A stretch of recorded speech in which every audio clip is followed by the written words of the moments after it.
I guess she hooked up the connection to where that school bought us a ton of gifts for our playground. And then they came in and they started talking.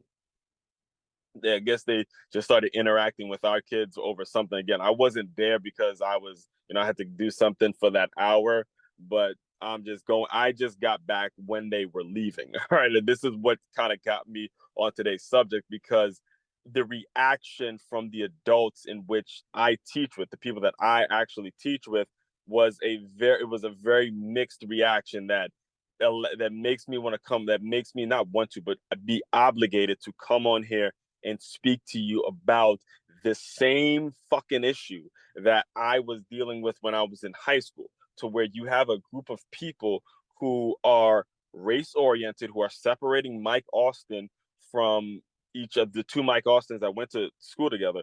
They're separating them from the fact one group of people are separating them from the fact separate them by saying one's black, the other one's white, versus another group of people who separate them based on their class, which is one's a sophomore, one's a junior.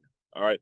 This is the issue. All right. All of this racism, but all this separation that we create amongst each other, especially if we're just separating them because of the color of their skin. More specifically, if that is the reason you've decided to, in part, just to put two people, the word I'm looking for, if you use race as a way of making a person, putting a person in this category versus putting a person in that category, that mindset, saying that, having that mindset is all taught in the home, and it's all in the mind. It is all on you to fix it, because if you don't fix it, if you don't fix that issue, then you will continuously hold yourself back from opportunities. And like I had mentioned earlier in this episode, more often than not, it's that mindset. That mindset is going to be keeping us as Black people back,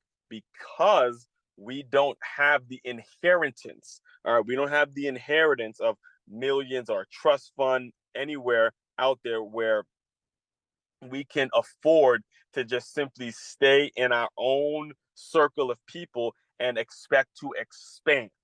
That is the issue that we're talking about today. That is the real nook. That is the real, like, the roots of all the problems that we're seeing. All right. It's the fact that we keep ourselves back without even actually giving ourselves an opportunity, because we separate and we say, okay, that's the white group of people. They have inheritance, they have trust funds,